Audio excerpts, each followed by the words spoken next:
안녕하세요. 사운드머니입니다. 오늘도 제가 비트코인 맥시멀리스트가 될 것 같은 소식이 있어서 얘기를 해보고자 합니다. 오늘 제가 비트코인 가격을 얘기 안 할 수가 없을 것 같은데 오늘 정기 매수일이라서 컴퓨터를 켰더니 가격이 장난이 아니더라고요. 그래서 좀 놀랐습니다. 저는 그래도 비트코인에 대한 본질이 변하지 않았다고 생각하기 때문에 꾸준히 계속 매수할 거고요. 비트코인이 좀 신기한 게 비트코인이 막 가격이 오를 때는 처음엔 막 기분이 좋다가 나중에는 막 쓸쓸함이 찾아옵니다. 비트코인이 나만 두고 떠나가는구나 이런 생각이 들면서 언제 내가 비트코인을 더 많이 모으지? 그러니까 이런 약간 우울한 생각이 들기도 하고, 반대로 비트코인 가격이 떨어질 때는 비트코인 가격이 떨어져서 좀 기분이 안 좋다가도 이성을 되찾고 생각을 해보면 이거 세일 기간인데, 그러니까 비트코인 내가 많이 모으고 싶은데 더 많이 모을 수 있는 기회네. 그러니까 이렇게 이성적으로 생각하게 되면 좀 기분이 좋아지는 것 같아요. 이럴 때는 이제 저는 안드레아스 안토노폴로스 선생님의 오래된 영상을 보면 또 도움이 되더라고요. 안드레아스님께서 이렇게 텅 빈 강당에서 이렇게 연설하는 그런 모습을 보면서 왜 비트코인이 중요한가, 이 비트코인의 본질은 무엇인가, 이런 걸 다시 좀 상기시켜주는 그런 영상들이 도움이 되는 것 같아요. 그래서 비트코인의 본질을 잊지 말자. 그리고 저의 경우는 비트코인을 구입하는 이유가 은행 동결 같은 것에 대한 대비로 이제 사는 게 좀 크거든요, 저는. 그래가지고 전 세계에서 이제 뭐 키프로스나 뭐 레바논 뭐 이런 곳에서 뭐 은행이 동결되고 이런 사건들 있잖아요. 그러니까 이런 것에 대한 보험으로 비트코인을 사는 게 크고, 그리고 2020년에 이제 전 세계적으로 경제가 봉쇄되었는데 경제도 봉쇄할 정도인데 은행 동결 뭐 어렵지 않다. 저는 이렇게 생각을 하기 때문에 그래서 이제 비트코인을 모으는 이유가 큽니다. 제가 또 오늘 비트코인 맥시멀리스트가 될 것 같은 뉴스가 이제 이거죠. 셀시어스라는 이제 랜딩 플랫폼에서 자금을 동결했습니다. 저도 이 서비스를 사용하고 있는데요. 이게 상당히 좀 당혹스러운 그런 소식이죠. 그래서 물론 이게 좀 일시적인 것이면 좋겠는데, 사실 이제 이게 자금을 동결했다는 게 회사 내부에서 문제가 크다는 의미일 수도 있고, 그리고 한번 이렇게 되면 신뢰가 무너지는 거기 때문에 뱅크런이 일어나거나, 그리고 최악의 경우에는 이게 이 셀시어스에 들어있는 자금들이 없어진다고 생각하는 게 맞다. 그런 게 마음이 편하다. 이렇게 생각이 들기도 합니다. 그러니까 제가 예전에 그 크라켄 회장님이 말씀하신 중앙화 거래소에 비트코인을 두지 마세요. 우리는 당신을 보호할 수 없습니다. 이 영상을 만들면서 저도 이제 생각을 많이 했거든요. 셀시어스에 좀 예치한 게 있었는데 그때. 그래서 이 영상을 만들고 저도 생각을 좀 해보다가 제가 그동안 받은 이자만 빼고 다 하드웨어 지갑으로 옮겼습니다. 비트코인을 다른 회사에 이제 보관하면서 좀 불안한 게 있었거든요. 근데 제가 하드웨어에 다 보관하니까 마음이 너무 편하더라고요. 잠도 막 되게 잘 오고. 그래서 현재 지금 잠을 되게 잘 자고 있습니다.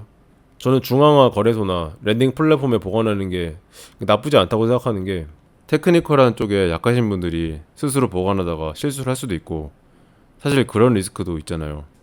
그래서 저는 약간 분산을 한 것도 괜찮다고 하는데, 그래도 암호화폐는 이게 어디서 구제를 받을 수 없다. 만약에 거래소가 날아가 버리면 이게 법적으로 구제 못 받을 수도 있다. 이걸 반드시 기억해야 할 것 같습니다. 그래서 제가 예전에 랜딩 플랫폼이나 거래소에 대해서 조사를 하면서 예전 실패 사례들을 좀 본 게 있거든요. 최근 사례가 크레드라고, 여기도 랜딩 플랫폼인데 여기도 부도가 나서 없어졌다고 하더라고요. 그래서 이런 암호화폐 서비스를 사용할 때 그 회사가 부도가 날 수도 있기 때문에 굉장히 조심을 해야 된다. 이런 생각을 해봤습니다. 현재 셀시어스 토큰도 지금 그 작년 고점 대비해서 거의 한 90% 이상 내려간 것 같아요.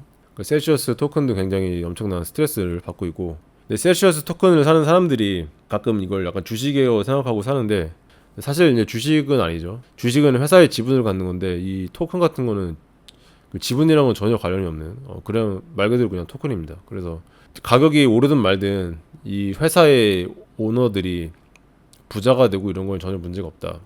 그 사람들은 뭐 이 토큰을 팔 수도 있는 거고 언제든지 어떤 중앙화된 토큰을 굉장히 좀 조심해야 될 것 같다. 이런 생각을 다시 하게 됩니다.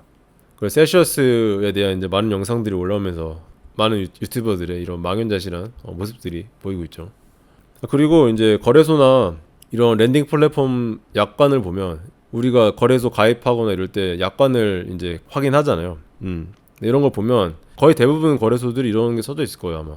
짧게 말하면 거래소나 랜딩 플랫폼이 부도가 나면 그러니까 우리는 법적 책임이 없다. 그래서 당신의 자산은 없어질 수도 있다. 항상 이렇게 써놓거든요. 자세히 읽어보면. 법정화폐는 문제가 생기면 이게 어느 정도 정부에서 커버를 해주잖아요. 근데 암호화폐 같은 경우는 이게 정부에서 보증해주는 게 아니기 때문에 거래소가 우리 돈 없는데 이렇게 말하면 이제 그걸로 끝일 수도 있습니다. 그래서 암호화폐를 누군가에게 맡기면 정말 조심해야 된다. 이거는 못 찾을 수도 있다. 그리고 미국의 굉장히 큰 거래소인 코인베이스에서도 자신들이 부도가 나면 고객들의 자산을 돌려주지 못할 수도 있다. 이렇게 얘기를 했었죠. 그래서 거래소는 우리의 자산을 책임지지 않는다. 반드시 명심해야 될 것 같습니다. 제가 다른 영상에서도 얘기를 자주 한 것 같은데 아직까지도 암호화폐는 와일드 웨스트다. 약간 무법지대에 가까우니까 정말 조심을 해야 됩니다. 그리고 또 한 가지, 왜 비트코인을 스스로 개인 지갑에 보관해야 되는가, 이거 생각해보면 예전에 미국에서 1933년에 금을 압류한 적이 있었죠. 그래서 정부에서 압류를 시작해서 금을 싸게 사들이는데 스스로 보관한 사람들은 뭐 자기 어떻게든 뭐 지켰겠죠.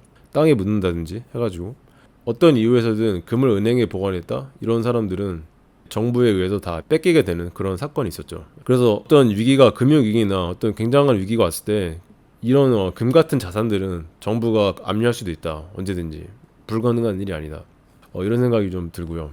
그러니까 우리나라도 약간 비슷한 경우가 있었던 것 같은데, 미국 같은 압류는 아니지만 약간 자발적으로 이제 사람들의 감정을 자극하면서 금 모으기 운동을 했었죠. 이거를 뭐 긍정적으로 볼 수도 있겠지만, 그러니까 다른 측면에서 본다면 미국에서 한 거 똑같이 그냥 정말 싼 가격에 그냥 금을 팔게 했다. 국민들이 엄청 싼 가격에 정부에게 금을 팔게 만들었다. 이렇게 해석할 수도 있을 것 같습니다. 그러니까 약간 소프트한 버전의 그런 비슷한 상황이 아니었나, 이런 생각을 하고요. 그래서 정부는 국민들이 사운드 머니를 가지는 것에 관심이 없다. 정부는 국민들이 하드머니, 그런 좋은 돈을 갖는 것에 대한 관심이 없다. 이렇게 좀 볼 수도 있겠고, 비트코인 같은 경우는 이게 디지털 금이잖아요. 이 가치를 저장하고 이게 압류가 굉장히 힘들기 때문에 전략적 자산이 될 수도 있고, 그리고 러시아가 자원을 루블하나 그리고 금, 비트코인을 받을 수도 있다, 이런 얘기가 뉴스에서 나왔잖아요. 이런 걸 봤을 때 이제 에너지의 가격이 비트코인으로 매겨질 것이라는 게 현실화가 되고 있는데, 비트코인이라는 게 정말 제 생각엔 중요한 자산이기 때문에 어떤 위기가 오면 비트코인도 압류가 된다. 비트코인이 압류가 될 수도 있다. 저는 이런 경우도 고려를 해봐야 된다고 생각을 합니다. 자기가 스스로 비트코인을 보관하는 게 이게 사실 비트코인이 탄생한 목적이기도 하고, 정말 비트코인을 소중하게 스스로 잘 보관하자, 이런 생각을 해보는 하루가 됐습니다. 안드레아스 안토노폴로스 선생님도 이제 자주 말하는 얘기인데, Not your keys, not your coins. 당신이 키를 가지고 있지 않으면 당신의 코인이 아니다. 직접 키를 보관해야 된다는 의미죠. 오늘 또 이 명언을 마음에 새기면서 영상을 마치도록 하겠습니다. 시청해주셔서 감사합니다.